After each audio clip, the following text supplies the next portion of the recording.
That fresh morning. That fresh morning. Ben, on revient sur la situation des gens bloqués.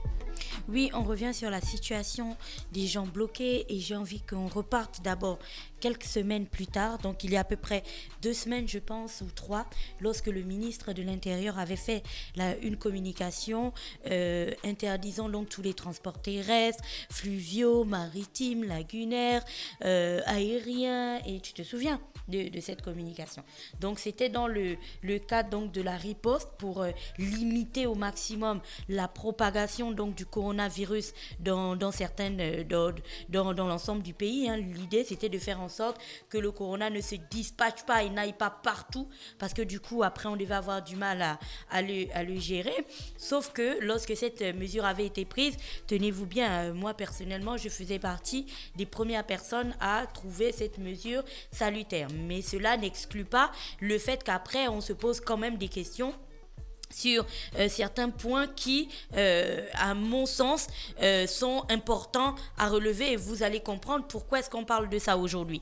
Alors, vous savez aussi qu'il n'y a pas très longtemps, d'ailleurs, je pense que c'était ce week-end, où les Librevillois ont pu voir que les ressortissants français qui étaient sur le territoire national, qui souhaitaient repartir dans leur pays, donc passer la quarantaine du Covid chez eux en France, ont pu donc profiter d'un vol Air France qui est arrivé en fait pour les récupérer en quelque sorte. On peut profiter de ce vol-là pour joindre leur pays. Ça c'est le premier point sur lequel, le premier événement sur lequel je me suis appuyée. Le deuxième événement, c'est bien sûr ce dont j'ai parlé hier. Alors vous vous souvenez, hier on a parlé de ces passagers clandestins qui se seraient retrouvés en fait dans un bateau de fret de la société de la C2N2I qui se sont donc retrouvés dans ce bateau, qui ont embarqué de Libreville certainement donc avec les marchandises pour aller à Port-Gentil, et qui ont voyagé littéralement cachés en fait, parce qu'ils voulaient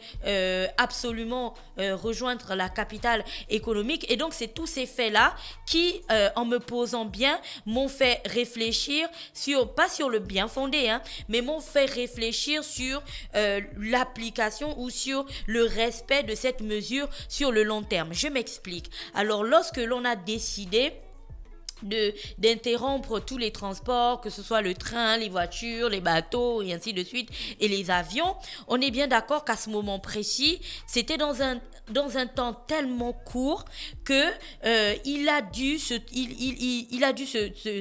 passer qu'à certains endroits, en fait, je ne vais même pas parler de l'extérieur du pays, parce que tu sais, on avait déjà une communication du ministère des Affaires étrangères qui avait identifié le nombre de Gabonais qui étaient hors du pays lorsque les frontières avaient été fermées, et qui a ensuite assuré que tous ces compatriotes-là ont été recensés.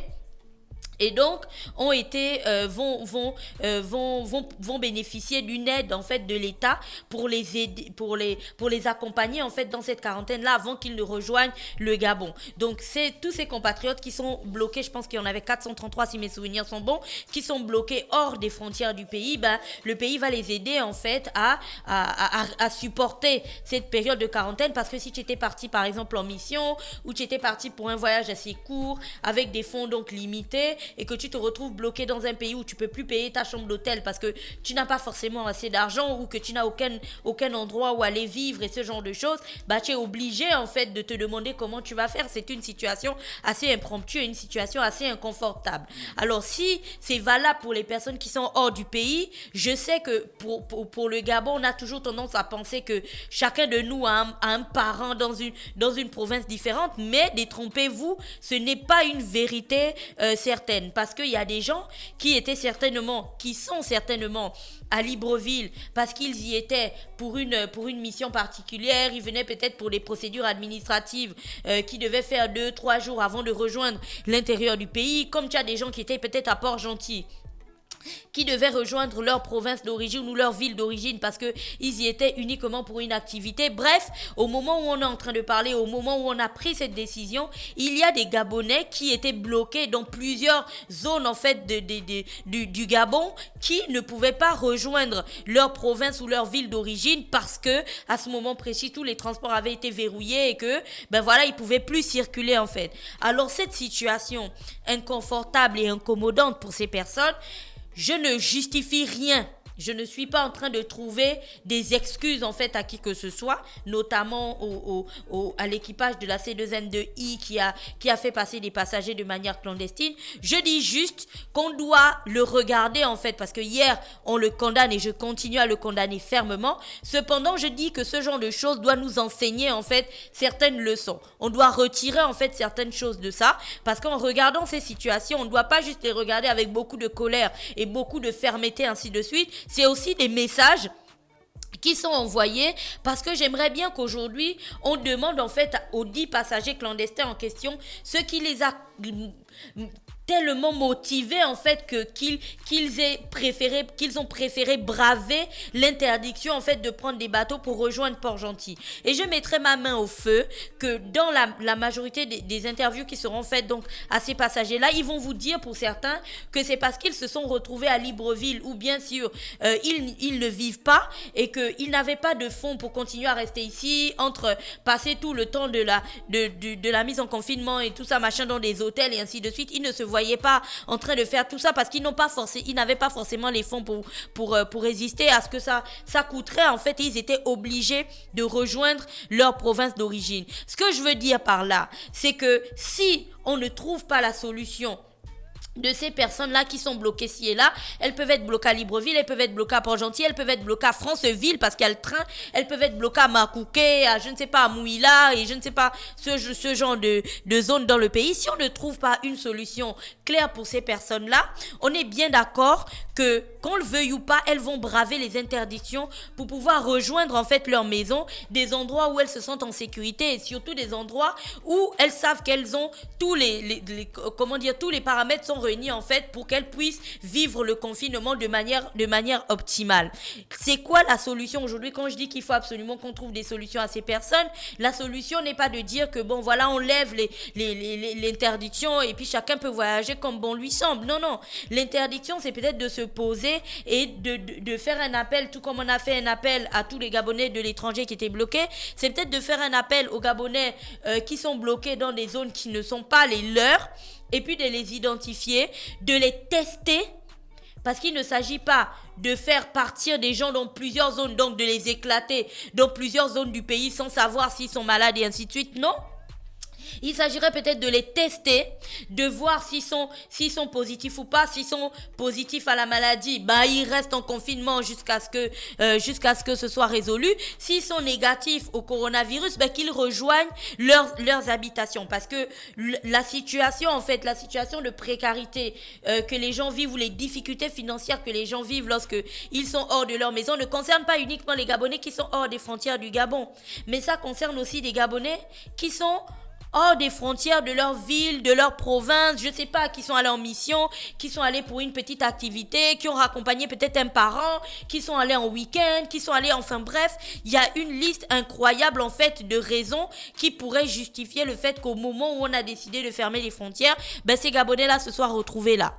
Et donc, suivant la déclaration du président de la République disant qu'il instruisait le Premier ministre donc à trouver les mesures et tout ça pour mettre le Grand Libreville en confinement dans les prochains jours, avant que l'on ne décide du confinement du Grand Libreville dans les prochains jours, c'est une piste en fait à voir. Il faut analyser cette partie-là parce que les Gabonais qui vivent dans d'autres provinces du pays qui sont bloqués à Libreville, croyez-moi, avant le confinement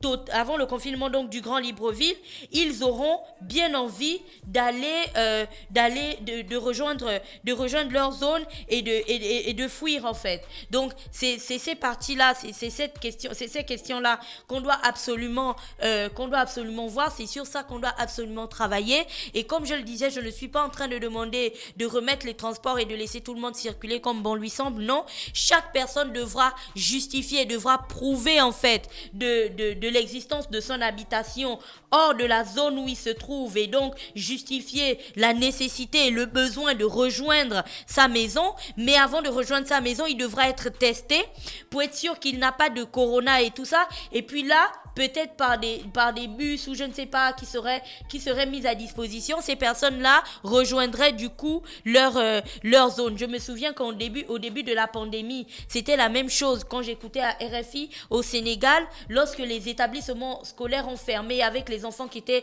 dans les internats et ainsi de suite. L'État avait mis en place des systèmes de transport pour ramener ces enfants-là et ces étudiants dans les villages où se trouvaient leurs parents, parce qu'ils ne pouvaient pas rester au campus, ils pouvaient pas rester non plus à Dakar parce qu'ils n'avaient pas les moyens, et donc on leur a demandé de rentrer chez eux. C'est un petit peu la même chose aujourd'hui.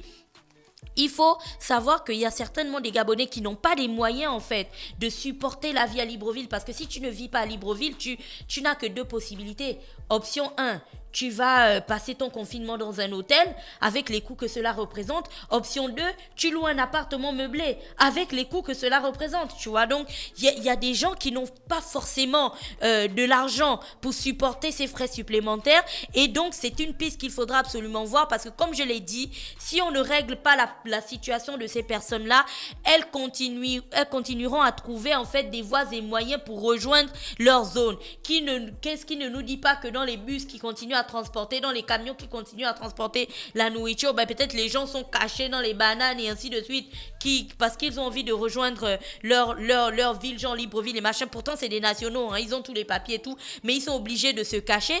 Et le danger avec ça, c'est que si on laisse les gens essayer de trouver des mailles pour se faufiler à travers le filet, ils peuvent se faufiler en participant à la propagation en fait de la maladie. Or, en le faisant comme ça, c'est quelque chose qui est encadré. On sait exactement combien de personnes étaient éclatées dans des zones qui ne sont pas leur zone d'habitation d'origine.